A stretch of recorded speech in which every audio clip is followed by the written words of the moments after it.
I'm always very interested in the names that people use to refer to their grandparents. There are so many different names and nicknames for grandparents. I guess my interest stems in part from the fact that my grandchildren call me by not one, but two different names. My oldest grandson, Zach, who's almost 13, couldn't pronounce grandpa when he was little, and so he called me Peepaw. It stuck, and now both he and my younger grandson, Chris, call me by that name. But when my first granddaughter, Haley, was born, she decided she didn't want to call me Peepaw. She wanted to call me Pop Pop. And so that stuck. And that's what she and her sister Megan still call me.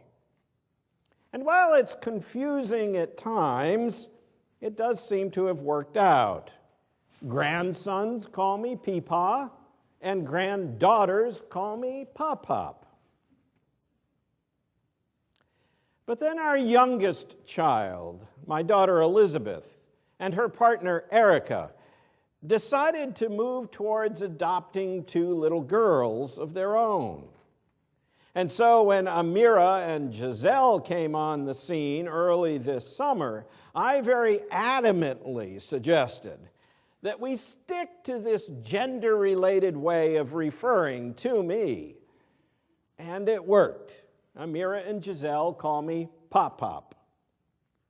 And all was well with the world.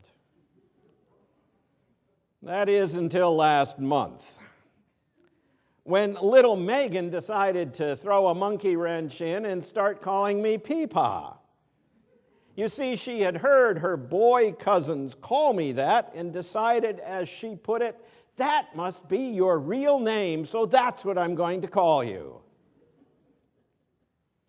And then, to make matters worse, a couple of weeks ago, Linda had the two grandsons and two of the granddaughters in the car, and she was talking about me, and she got all confused. Oh, you have to talk to Pop Pop about that, or Peepaw, or whatever his name is. At which point, Zach, the almost 13-year-old, the one who had started the whole thing 13 years ago, said, I think I'll just start calling him Grandpa.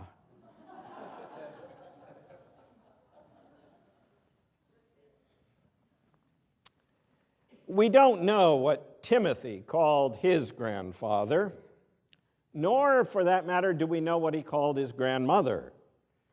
We do know that she was Jewish in her background from something that is said in the book of Acts. And from our lesson today in the second letter to Timothy, we know her first name was Lois. Scholars assume that she was a convert to Christianity, probably around the same time as Timothy's mother, Eunice. And she was apparently a woman of very deep and abiding faith. I have been reminded of your sincere faith, writes the author of this letter as he speaks to Timothy, a faith that lived first in your grandmother Lois and in your mother Eunice, and now, I am sure, lives in you. And certainly Timothy seemed to have learned his grandmother's lessons. He seems to have learned them very well. He's one of the most significant characters in the story of the early church. A protege of St. Paul, he traveled far and wide sharing the good news. While at times he worked side by side with Paul, more often he was Paul's emissary, his representative, sent to follow up where there were concerns or problems in churches that Paul had founded in places like Corinth and Thessalonica. And at the very end of Paul's life, when he was imprisoned in Rome, It is Timothy who was called on to tend to his most personal needs. As one scholar writes, Timothy was an associate in ministry and a friend upon whom Paul could count. The bottom line is this: we know quite a bit about Timothy, but really very little about his grandmother, Lois, except this. Lois nurtured Timothy's mother, Eunice, in the faith and passed it on as well to her grandson. Said another way, had it not been for the faithfulness of Grandma Eunice, there may never have been a character in the story named Timothy.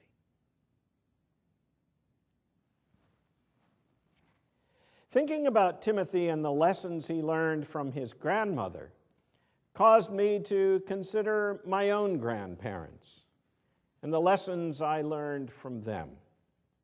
Unfortunately, I didn't really know either of my grandfathers, not very well.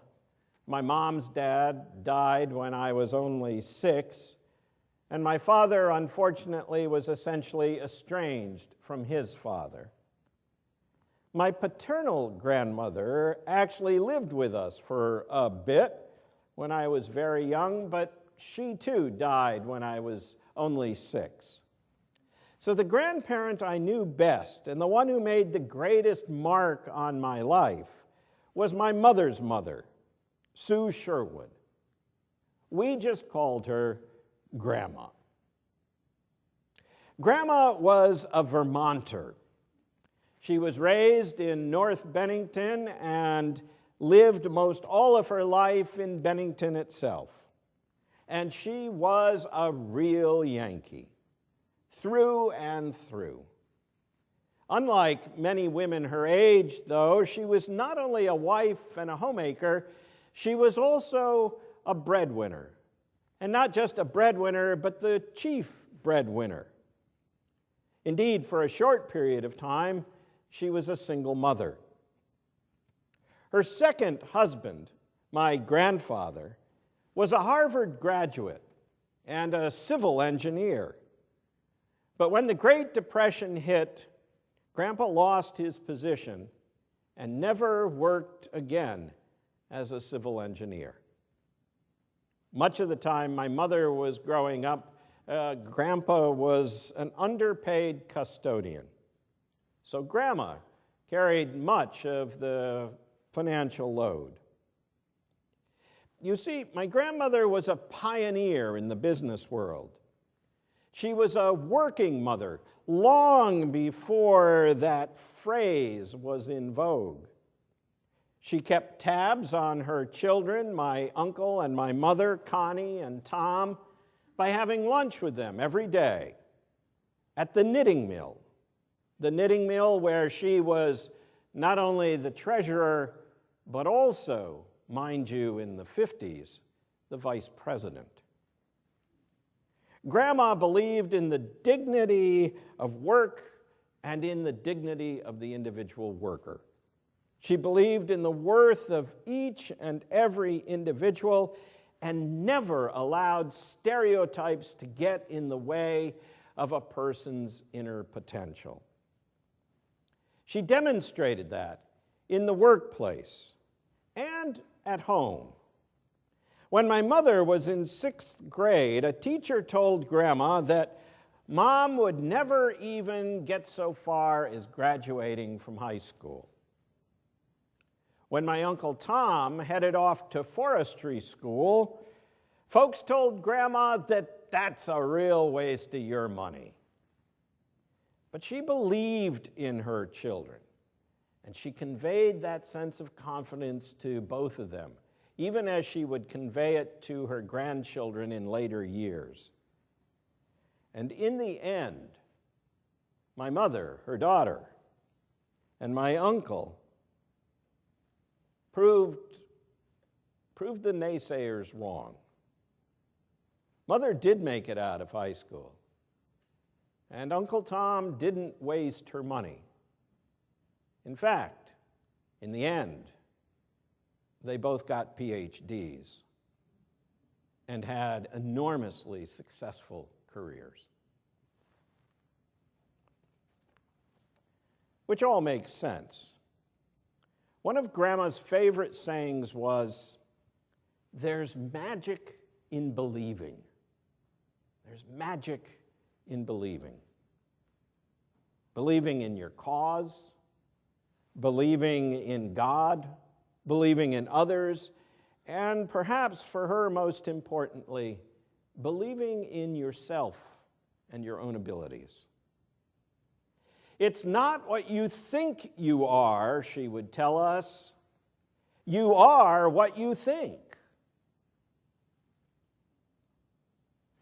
My grandmother revered the earth and taught us all to treat it with respect. She composted and saved newspapers for the Boy Scouts. Indeed, she let her own backyard, right in the middle of town, go wild. Not because she was too lazy to mow. My grandmother was anything but lazy. Rather, she wanted to provide space in the midst of that urban environment for the rabbits and the other creatures that she loved.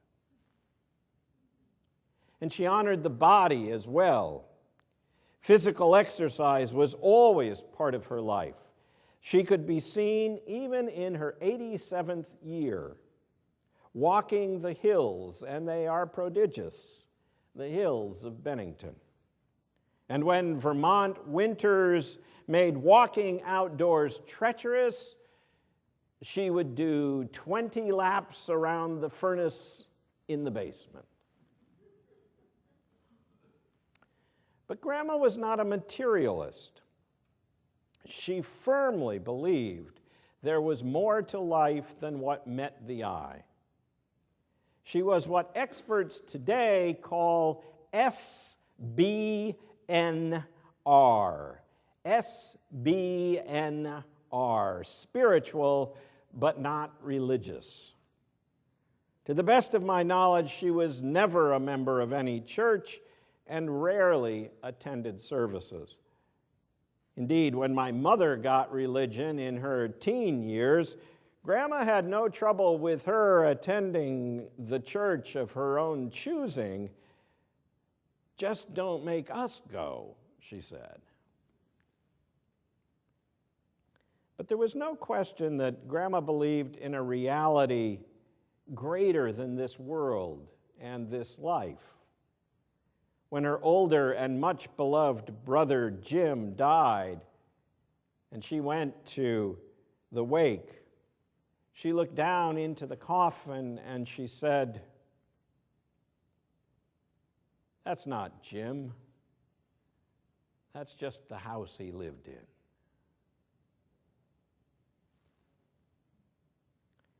I learned so much from my grandmother. Perhaps more by her example than from her words, though they too were often wise. And I really can't imagine what my life would be if it had not been for her. I'm a very fortunate man to have had Sue C. Sherwood in my life, up until the age of 36. In fact, I'm the one who conducted her funeral service. I'm a fortunate young man, even as Timothy was fortunate to have been loved and shaped by his grandmother, by Lois. Which leads me to the last lesson I learned from my grandmother. A lesson that I wouldn't appreciate until years after her death, which was back in 1988. It was a lesson I suspect Timothy may have learned from Lois as well. And that is simply this: being a grandparent as a majority of you are, is a major responsibility. And the role one plays as a grandmother, or as a grandfather, or as the wise old friend down the street, is a role that can have a lasting impact on the life of a young boy or a young girl. In his book called The Spirituality of Grandparenting, Ralph Milton writes, "Perhaps the last and best gift we as grandparents can give to our grandchildren is this: how to love, how to live, and in the fullness of time, how to let go of this life." How to love, how to live, and in the fullness of time, how to let go of this life. Lois, it seems, did that for Timothy. Sue Sherwood did it for me. And you know best who did it for you. And so it is that any of us who are grandparents or who fill that role for an unrelated child, any of us can do the same for the grandchildren in our lives. Amen.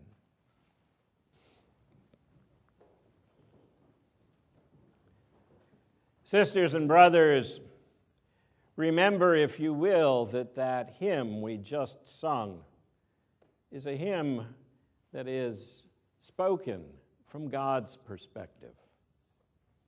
God has been and will be there throughout your life with that unconditional love that sometimes we only experience from our grandparents or our grandchildren. That love which says, you are worthy, you are esteemed, you are held dear.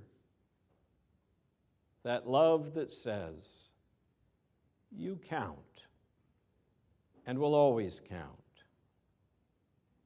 Know that that is the voice of God. Know that you count, and pass that love on to the young ones in your life, for they need it, they need it, they need it. And if you are still young, and there are a few among us who fall into that category, remember to honor those who are older. For though they may seem like fogies at times, which is an old fogey word to start with, remember they do have wisdom to share with you. Please do stay for lunch. We've got a delightful little video to show you from our nursery school, our preschool that our preschool teacher Beth is going to introduce, and some lovely decorations and some good food, all in Fellowship Hall. Go in peace.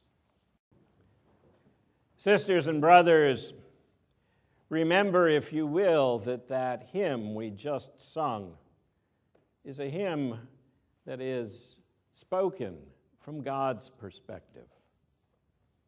God has been and will be there throughout your life with that unconditional love that sometimes we only experience from our grandparents or our grandchildren.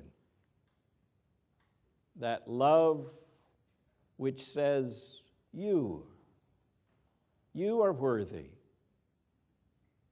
You are esteemed. You are held dear. That love that says, you count and will always count. Know that that is the voice of God. Know that you count, and pass that love onto the young ones in your life, for they need it, they need it, they need it. And if you are still young, and there are a few among us who fall into that category, remember to honor those who are older. For though they may seem like fogies at times, which is an old fogey word to start with, remember they do have wisdom to share with you. Please do stay for lunch. We've got a delightful little video to show you from our nursery school, that our preschool that our preschool teacher Beth is going to introduce, and some lovely decorations and some good food, all in Fellowship Hall. Go in peace.